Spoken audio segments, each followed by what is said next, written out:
Hello.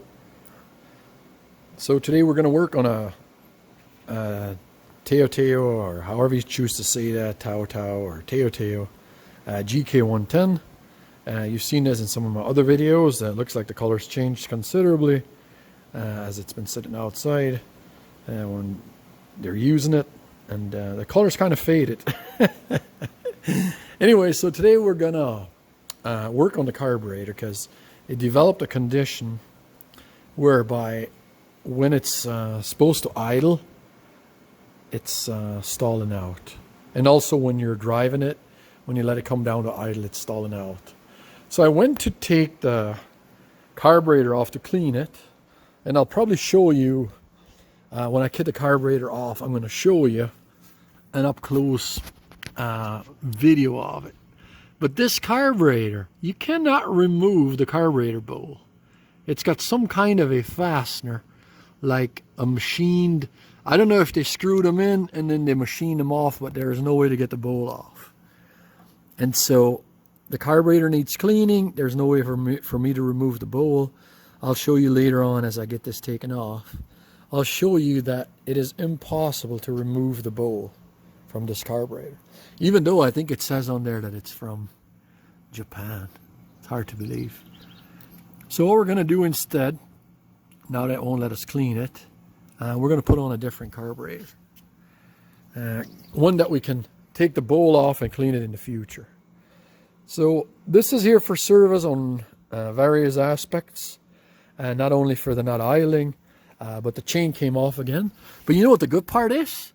This time, this is the one that I made the spring-loaded chain tensioner for. And the good part is my tensioner did not bend. The chain just fell off because they were jumping it. So I just put the chain back on, lubed it all up, and it's all ready to go again. See, before, with the fixed tensioners, it was bending the tensioner. And then we had to get a new one or try to straighten it out. Whereas the one that I made, that spring-loaded, the chain just fell off. Anyways, the customer is very frustrated with this, and they're contemplating getting it sold after I get this all fixed. So who knows? I'm going to get this fixed and might hit the market. And we've been driving it here. My son's been driving it, and we just drive it normal, and chain stays on, no problems. But when you're roughhousing it, part of the chain is falling off. Maybe, and I was thinking about that too, maybe the spring that I have on the spring tensioner is not strong enough for this. And then also, when I went to put the chain back on, I noticed that the bolt in here had fallen out. And this frame here is what tensions the engine and the chain. So one of the bolts had fallen out, and I don't know. I think overall the quality on these is pretty lousy. I mean, they got a good engine. It's a Honda copied engine. And the transmission works good. But the body itself is very poorly constructed. So here, see how I had a local shop enforce this with a rod? It was just a flat piece of steel. I think I've straightened it like 6 times. The shifter lever gets all crooked. And then down here, the shifter mechanism is bending away from the frame because it's just on 2 tabs. See, the tabs are just welded to the frame back here. Well, on the front, they're bending away, and it's going completely kittywampus. And so the local blacksmith guy welded a rod to the front and welded the tabs to them. So now the tabs won't be able to bend away from it. See? You look on here, see the tabs where it's bolted to? The front of the tabs are welded to this rod that's welded in the frame now. And then this handle was getting all bent, twisted and bent. So he welded on this rod out here. So I fixed the shifter properly. That's what they should have done from the factory to begin with. So that's problem number 1. And then problem number 2 was the chain. I put that back. And now we're going to address the non-idling. We're going to put a different carburetor on it. So now I'll show you also on these, the air filter, after just a year or so, the air filter is so brittle it broke off from the flange. And I had it already glued on once or twice. It kept breaking off. And then I see there's a hole in the sponge air filter. So I went and I found there's a different carburetor. And whenever I do a carb replacement, I look for a carburetor that has adjustable jets. So on the existing carburetor that's on there now, we only have this idle adjustment, and we know that sets the depth of how open and closed that slider is in there. That's the only adjustment we have on the old carb. If you look here, you will see that we now actually have an adjustable jet. See that bronze screw? So we got an adjustable jet on it.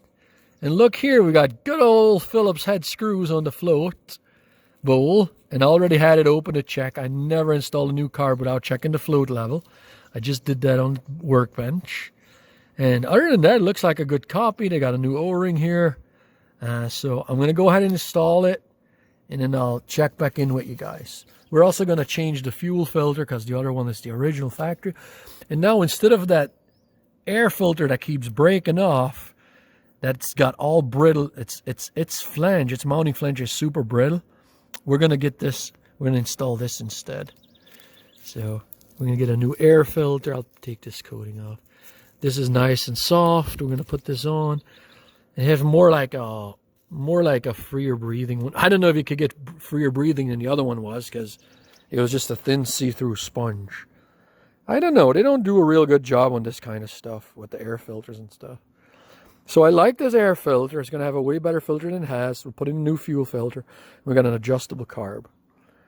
So I'm going to set up the camera on a tripod, and maybe I'll show you parts of swapping the carb. It's pretty simple. I'm going to show you. This is the original air filter. Is this guy. As you can see, if you look in here on some areas, you can see that there's a very thin layer of sponge in there that's filtering the air, and that's totally ripped. And then this is for breather line from the transmission, and I'm gonna have to find accommodations for that too, because the new system doesn't have a. See, it's got a filtering line though. You see this filtering line, the crankcase? You wouldn't really have to put it anywhere, just strap it somewhere. So that's a good thing. We already know what we're gonna do. We're just gonna strap it on. Now, let's get to taking that guy off. So I unscrewed the needle from top, and now we're going to change out this guy. We're going to change out that fuel filter. We got the fuel shut off up here. So there's a fuel shut off up top. We got that shut off. So let's go ahead and get the fuel filter changed before we forget. See, and a lot of times you got to get these fuel lines replaced because they don't have that good of a rubber. These are still nice and soft, so we're still good on those. That's fuel coming out of the fuel filter. Let's get that off without making too much of a mess. I'm just going to transfer the lines. Yeah, there's stuff. The stuff that they send over doesn't last long in the sun here, does it? There's rust and then it's getting all brittle, fading. So if these were not nice and soft and not broken or anything, I would replace them with new line. I have all the different kinds of lines on hand. But these are still nice and soft. I mean, it's only a year old. I think it's like a year old. Look at it. Looks like it's been sitting in the sun for 5 years. I'm going to take the carb off. So I think we got the lines off. We got the fuel supply off. That one breather line we don't have off from the carb. We'll do that. Let's see. Yeah. So I got you set up in the back. I know it's not the best view, but it's not the best view, but it's the least obtrusive for me going back and forth from one side to the next. And I typically don't film this part of the process. Sorry about that. I had to grab a side cutter, get this zip tie cut off. Where does Linus?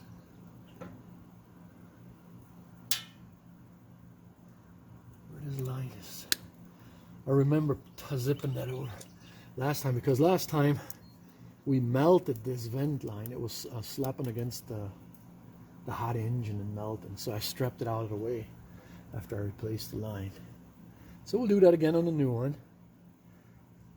Yeah, we've been pretty lucky here. Northern part of Iowa, we've been getting small rains. We're getting small rains every few days, and I know around us in a lot of areas it's super dry, but I've been pretty fortunate here. It'll rain like a ½ an inch or a quarter inch, and some days we've even had inches as much as 3/4 of an inch. Whereas around us there's places that are totally dry, just a county or two over. We've been pretty lucky here.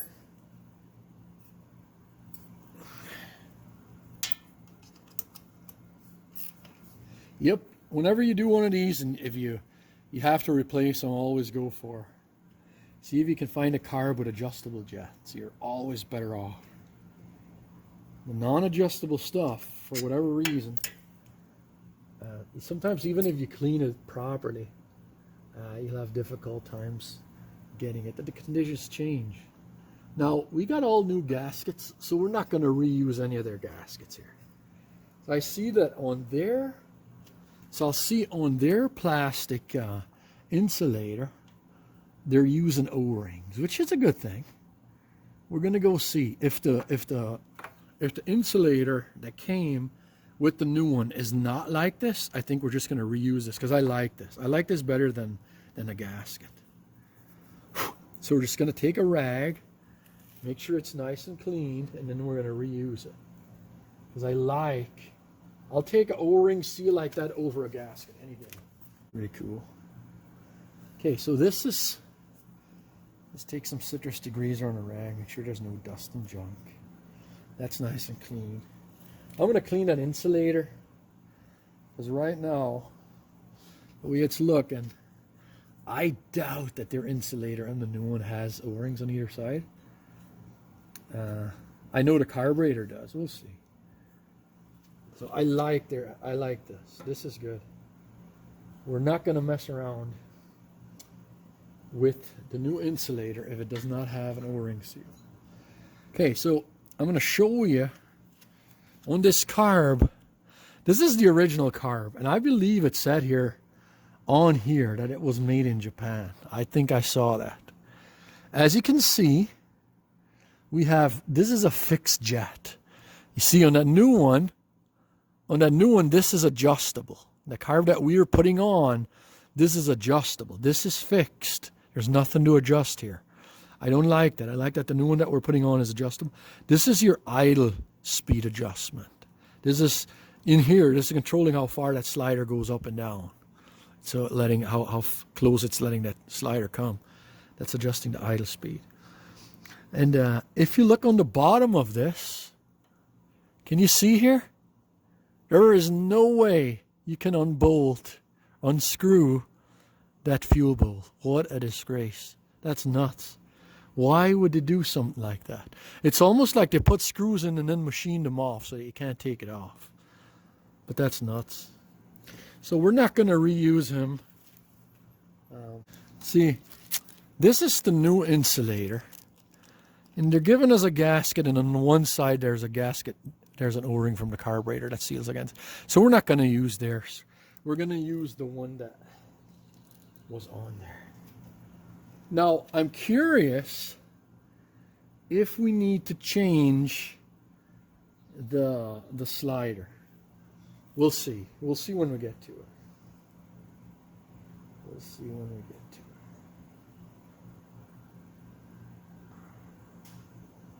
So we got on here, we got a new breather line, so we don't need to transfer the other one. We're going to stick the fuel supply on here. What else? And then we'll put the air filter on here. Okay? So let us grab that bad boy. Now, you got to pay attention to this. If you look, do you see the holes are not centered for the screws? So this only goes one way. If you look at it, you'll see that it only goes one way. So we're going to make sure that there's an O-ring on the carburetor. See here we got the O-ring of the carburetor. And then we're going to put the flat side of this. Oh man, I'm so bad at this here. We'll put the flat side against this. And then on this side is the O-ring seal. That's going to seal against the manifold here. I'm going to grab the screws. And a lot of the stuff I'm showing you is common sense if you've done this a zillion times.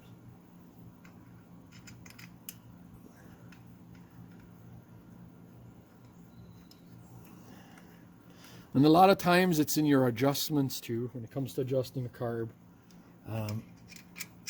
A lot of times people don't realize that if you have like an idle circuit in a carb and you have a main fuel,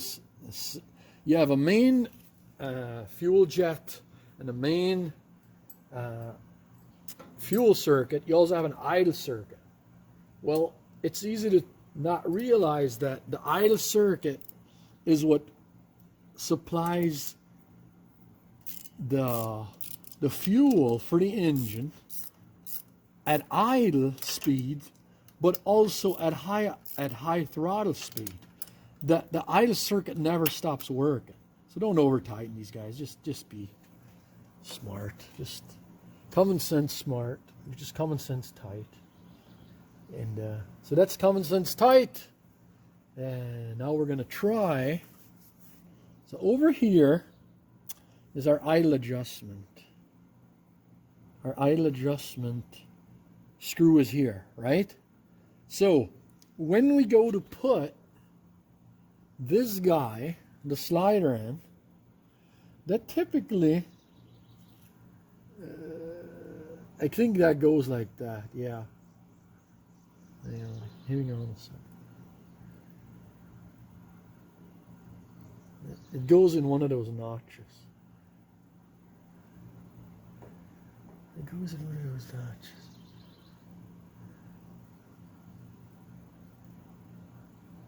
Yeah.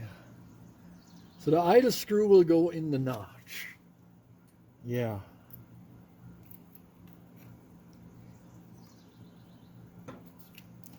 Like that.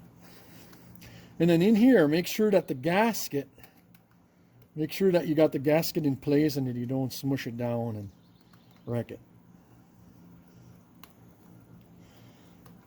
And don't cross thread. This is a really soft metal. You're almost better off reverse screwing it until you feel it clicking. And then when it clicks down, when it clicks down, when you hear it falling down, clicking down, then trying to screw it. Oh. Okay, let's put the fuel line on.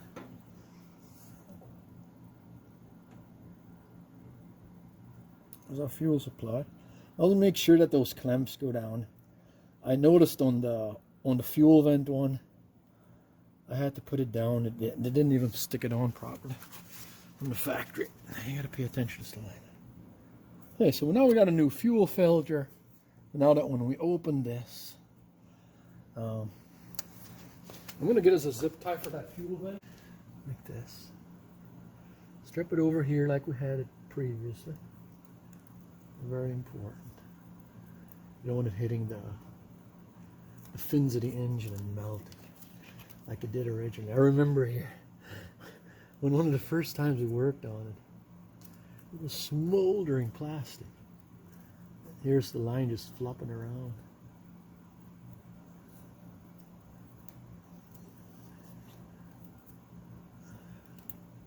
These are really long zip ties. I should have gotten a shorter one. But I always say, just get long zip ties and cut them off instead of having 3 different lengths. Price is the same. Whether they're long or short, the price is the same. So this is a bowl drain. So you can unscrew this and it'll drain your bowl. Let's see, you're parking it for the winter. So you don't want to make the zip tie too tight to where it cuts off the fuel flow. That should be good. I don't want to make it too tight. That's good. There we go. So you got that nicely strapped out of the way. You can drain the old bowl in the fall. And then the choke is up like that. That's choke, see? That's choke. we got our fuel line on there. We got the fuel open. We should have the filter should be full by now. And what else? Should we fire it up? Let's see if it fires up. Oh my goodness, look at that.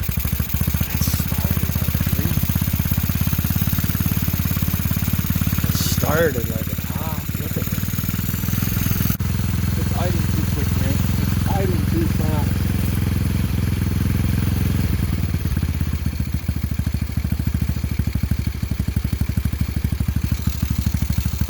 Idling it down. So now that we know that whoa, look at that. That sounds amazing. So now we got to get this guy on there. This grommet. This air filter. It's not liking it. You got to figure that when you tighten that head goes around. I really like it that it's not all the way over. I'll move it over towards the car. Here. Put it over. There you go. 16 times the charm, eh? 16. There's the charm. The next time I would come across one of these air filter bases, I would know a thing or two about them already. Unlike today, I've never seen it. Just learn.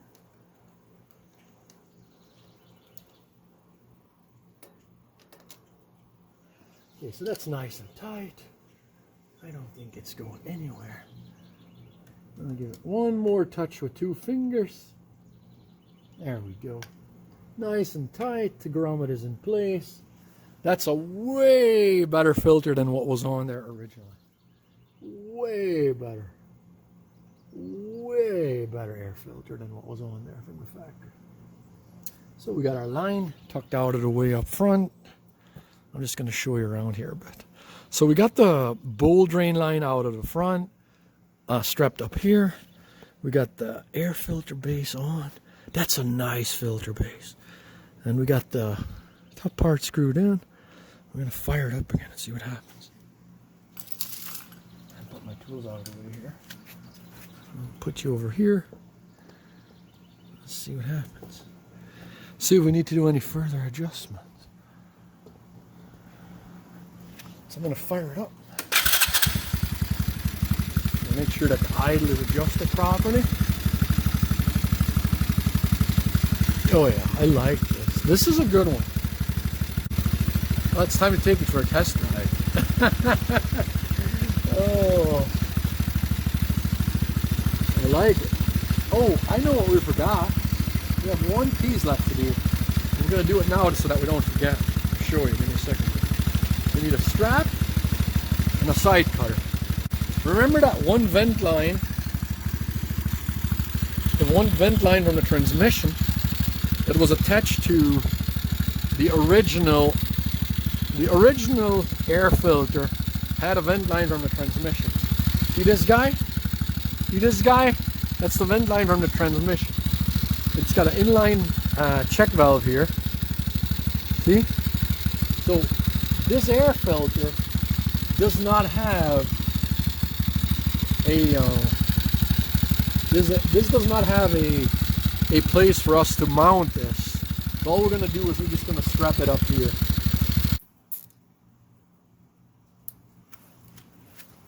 Don't get over fancy. They really didn't even have real air filtration on the engine, never mind a vent line from the transmission. A lot of this stuff is really poorly engineered. I like their engine, their transmission, but a lot of the other stuff is like important stuff. It's not done all that well, you know. Okay, so if you have a GK110, TaoTao GK110, a lot of the TaoTao stuff uses the 110cc engine. They have pit bikes and mini bikes. So this is called a GY6 engine. And if you're looking for a carburetor like this for a GK110 Go Kart or their GY6 that they use the same engine on go karts, mini bikes, ATVs, go karts, everything. If this is the same carb, I can put a link in the description below. This is a really good carb. It's totally adjustable. Comes with a really nice air filter, and it comes with everything. It even has the insulator, the plastic insulator, and new gaskets. I'll put a link in the description if this is what you're after. If you need to do the same thing, this is a really good one. So I'll put a link in the description in this video. And thank you for watching. So long.